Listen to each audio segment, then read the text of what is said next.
조선 중기 1613년 겨울 허준은 동의보감 집필을 시작한 지 11년째 되던 해였습니다. 그는 촛불 아래 앉아 인체의 지도를 그리고 있었습니다. 바로 경락도였습니다.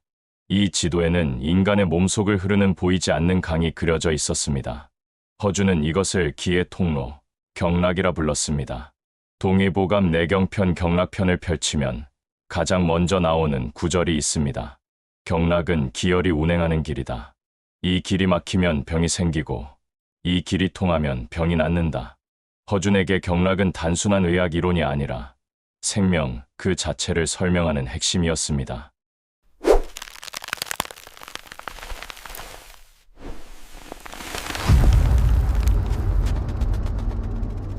실제로 조서망조실록 광해군 3년 기록을 보면 흥미로운 대목이 나옵니다.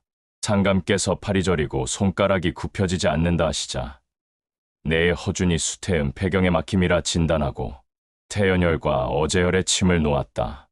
침을 맞은 지 한 시즌 후 상감께서 손을 자유롭게 쓰실 수 있게 되었다.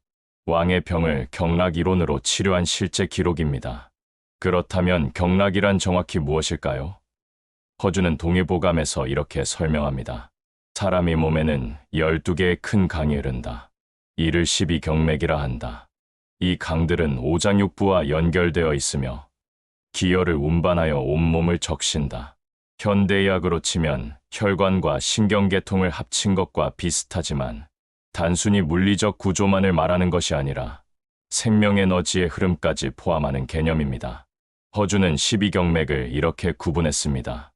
손에서 시작하는 경락이 6개, 발에서 시작하는 경락이 6개, 이들은 몸의 앞면과 뒷면, 안쪽과 바깥쪽을 빠짐없이 순환합니다. 동의보감 원문을 보면 각 경락의 주행 경로가 상세히 기록되어 있습니다. 첫 번째, 수태음 폐경. 이 경락은 가슴 중앙에서 시작하여 팔의 안쪽을 따라 내려가 엄지손가락 끝에서 끝납니다. 허준은 이렇게 기록했습니다. 폐경이 막히면 가슴이 답답하고 기침이 나며 팔 안쪽이 저리고 아프다. 엄지손가락에 힘이 없어진다. 실제로 조선시대 의안집인 의림차료를 보면 이런 사례가 나옵니다. 한 선비가 가슴 답답함과 팔 저림을 호소하였는데 수태음 폐경을 다스리는 처방을 쓰니 나았다. 두 번째, 수양명 대장경. 이것은 검지손가락 끝에서 시작하여 팔의 바깥쪽을 타고 올라가 어깨와 목을 거쳐 코 옆에서 끝나는 경락입니다. 허준은 대장경이 막히면 치통이 생기고 목이 붓고 코가 막힌다. 또한 변비가 생긴다고 했습니다. 흥미로운 점은 손가락과 치아, 그리고 대장이 하나의 경락으로 연결되어 있다는 것입니다. 그래서 허준은 치통이 있을 때 손의 합곡혈을 눌러 치료했습니다. 합곡혈은 엄지와 검지 사이, 손등의 오목한 곳에 위치합니다. 동의보감에는 합곡혈은 만능혈이라 불린다. 두통, 치통, 눈이 충혈, 코피, 변비 등 온갖 병에 효과가 있다고 기록되어 있습니다. 실제로 승정원 일기를 보면 허준이 궁녀들에게 합곡혈 지압법을 가르쳤다는 기록이 있습니다.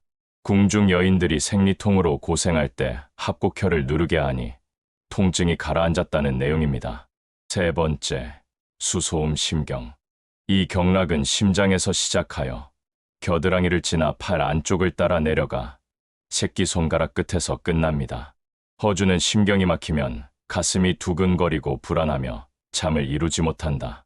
팔 안쪽이 아프고 손바닥에 열이 난다고 했습니다. 동의보감에는 불면증 치료를 위해 심경의 신문혈을 자극하라는 지침이 나옵니다. 신문혈은 손목 안쪽, 새끼손가락 쪽 힘줄 바로 옆에 위치합니다. 잠들기 전 신문혈을 100번 누르면 마음이 안정되고 잠이 깊어진다고 허준은 기록했습니다. 조선 후기 실학자 정약용의 일기를 보면 이런 구절이 있습니다. 밤마다 불면에 시달렸으나 동의보감의 가르침대로 신문혈을 누른 후 잠을 청하니 효과가 있었다. 네 번째, 수태양소장경. 이것은 새끼손가락 끝에서 시작하여 팔 바깥쪽을 타고 올라가 어깨, 목을 거쳐 귀 앞에서 끝나는 경락입니다. 허준은 소장경이 막히면 귀가 먹고 목과 어깨가 뻣뻣하며 팔을 들어 올리기 힘들다고 했습니다. 동의보감에는 50견, 즉 어깨가 얼어붙는 병을 치료할 때 소장경의 경혈을 다스리라는 기록이 있습니다. 5번째, 수거름 심포경. 심포는 심장을 감싸는 막으로 이 경락은 가슴에서 시작하여 팔 안쪽, 정중앙을 따라 내려가 가운데 손가락 끝에서 끝납니다. 허주는 심포경이 막히면 가슴이 답답하고 손바닥에 땀이 많이 난다. 스트레스를 받으면 증상이 심해진다고 기록했습니다. 이는 현대의학의 자율신경 실조증과 유사합니다. 내관열은 손목 안쪽에서 팔꿈치 방향으로 세 손가락 정도 올라간 곳에 위치합니다. 동의보감에는 내관열은 마음을 안정시키는 명혈이다. 가슴 답답함, 구토, 멀미, 불안감 모두에 효과가 있다고 기록되어 있습니다. 조선시대 의관들이 쓴 의학서 제중심편을 보면 배를 타고 가다 멀미하는 사람에게 내관열을 눌러주면 즉시 증상이 완화된다는 기록이 있습니다. 6번째, 수소양 삼초경. 삼초는 상초, 중초, 하초를 말하는데 몸의 상부, 중부, 하부를 관장하는 기능적 개념입니다. 이 경락은 약지 끝에서 시작하여 팔 바깥쪽을 타고 올라가 어깨와 귀 뒤를 거쳐 눈 옆에서 끝납니다. 허주는 삼초경이 막히면 귀에서 소리가 나고 목과 어깨가 뻣뻣하며 옆구리가 당긴다고 했습니다. 이제 발에서 시작하는 6개의 경락을 살펴보겠습니다. 7번째, 족양명위경. 이 경락은 얼굴의 눈 아래에서 시작하여 목, 가슴, 배를 지나 다리 앞쪽을 따라 내려가 둘째 발가락 끝에서 끝납니다. 허주는 위경이 막히면 위장이 아프고 소화가 안 되며 무릎이 시리고 다리에 힘이 없다고 기록했습니다. 족삼리혈은 무릎 아래, 정강이뼈 바깥쪽으로 네 손가락 내려간 곳에 위치합니다. 동의보감에는 족삼리는 보양의 명혈이다. 매일 이곳을 자극하면 기력이 왕성해지고 수명이 늘어난다고 기록되어 있습니다. 실제로 조서망조실록 영조실록을 보면 흥미로운 기록이 나옵니다. 영조 대왕께서는 매일 아침 족삼리혈을 100번씩 두드리는 것을 일과로 삼으셨다. 이것이 83세 장수의 비결 중 하나였다. 8번째, 족태음 비경. 이 경락은 엄지발가락 안쪽에서 시작하여 다리 안쪽을 따라 올라가 복부를 지나 가슴에서 끝납니다. 허주는 비경이 막히면 소화가 안 되고 식욕이 없으며 온몸이 무겁고 나른하다. 여성의 경우 월경이 불규칙해진다고 했습니다. 비경은 소화 기능과 직결되어 있어서 허주는 소화불량 환자를 치료할 때 반드시 비경을 살폈습니다. 9번째, 족소음 신경. 이 경락은 발바닥 중앙에서 시작하여 발목 안쪽을 거쳐 다리 안쪽을 타고 올라가 복부와 가슴을 지나 쇄골 아래에서 끝납니다. 허주는 신경이 막히면 허리가 아프고 다리에 힘이 없으며 귀가 어둡고 머리카락이 빠진다고 기록했습니다. 신경은 노화와 가장 관련이 깊은 경락입니다. 용천혈은 발바닥 중앙, 발가락을 오므렸을 때 가장 움푹 들어가는 곳에 위치합니다. 동의보감에는 용천혈은 생명의 샘이다. 이곳을 자극하면 신기가 충만해지고 기력이 회복된다. 불면증, 고혈압, 두통에 효과가 있다고 기록되어 있습니다.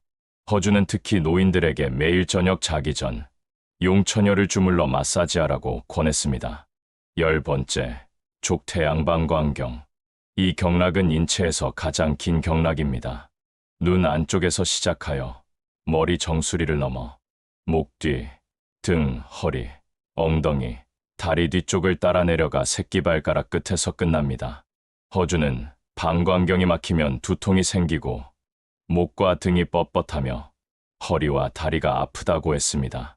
방광경은 등 전체를 지나가기 때문에 허주는 등 마사지의 중요성을 강조했습니다.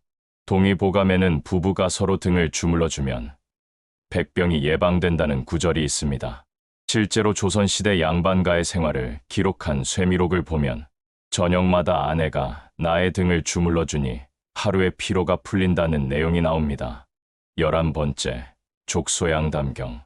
이 경락은 눈 바깥쪽에서 시작하여 머리 옆을 지나 목, 어깨, 옆구리를 거쳐 다리 바깥쪽을 따라 내려가 넷째 발가락 끝에서 끝납니다. 허준은 담경이 막히면 옆구리가 당기고 입이 쓰며 한숨을 자주 쉰다. 결단력이 떨어지고 우유부단해진다고 기록했습니다. 흥미롭게도 허준은 담을 단순한 소화기관이 아니라 결단력과 용기를 관장하는 기관으로 보았습니다. 풍지열은 목 뒤, 그리고 귀 뒤, 움푹 들어간 곳에 위치합니다. 동의보감에는 풍지열은 품을 다스리는 요혈이다.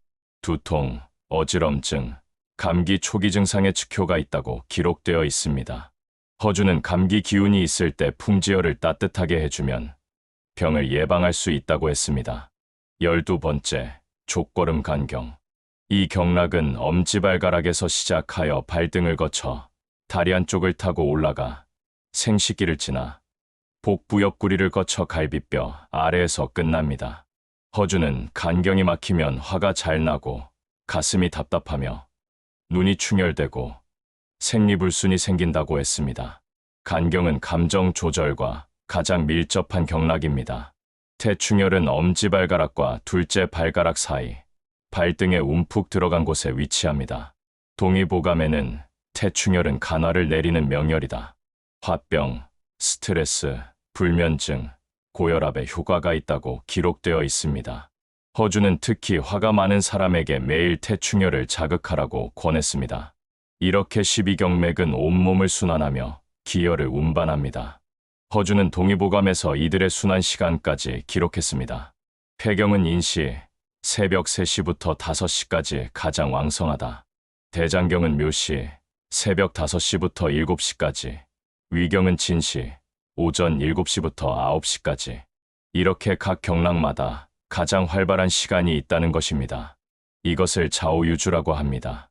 허준은 각 경락이 왕성한 시간에 그 경락과 관련된 장기를 다스리면 효과가 배가 된다고 했습니다.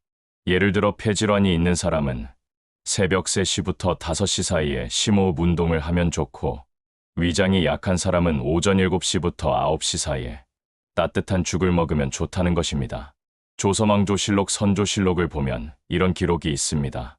선조께서 불면증으로 고생하시자 허준이의 시, 즉 밤 9시부터 11시 사이는 삼초경이 왕성한 시각이니 이때는 모든 활동을 멈추고 마음을 고요히 하여 잠자리에 드셔야 한다고 아뢰었다. 실제로 허준의 조언을 따른 후 선조의 불면증이 호전되었다는 기록이 이어집니다. 12경맥 외에도 허준은 기경팔맥에 대해 기록했습니다. 기경팔맥은 정규경락은 아니지만 12경맥을 연결하고 조절하는 8개의 특수경락입니다. 그중 가장 중요한 것이 인맥과 동맥입니다. 인맥은 몸의 앞면 정중앙을 세로로 관통하는 경락입니다.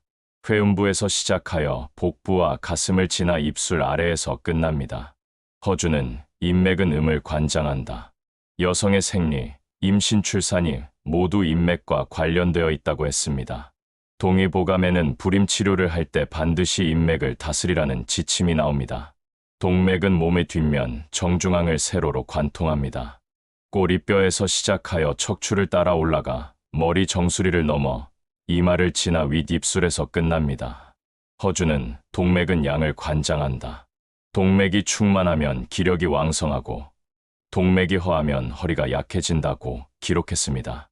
백회혈은 머리 정수리, 양쪽 귀를 연결한 선과 코에서 뒷머리로 이어지는 선이 만나는 지점에 위치합니다. 동의보감에는 백회혈은 모든 양기가 모이는 곳이다. 백회를 자극하면 정신이 맑아지고 두통이 사라진다고 기록되어 있습니다. 허준은 아침에 일어나 백회혈을 100번 두드리는 것을 일과로 삼으라고 권했습니다. 경락과 경혈에 관한 허준의 기록은 단순히 이론만이 아니었습니다. 그는 실제 임상에서 무수히 많은 환자를 치료하며 그 효과를 확인했습니다. 조선 후기 의학자 이재마가 쓴 동의수세보원을 보면 이런 구절이 있습니다. 허준 선생의 경락 이론은 수천 명의 환자를 치료하며 검증된 것이다. 단순한 이론이 아니라 살아있는 의학이다. 다음 시간에는 내경편에 이어서 허준은 경락을 다스리는 여러 방법을 제시한 이야기를 이어가도록 하겠습니다. 구독, 좋아요는 제작에 큰 힘이 됩니다. 감사합니다.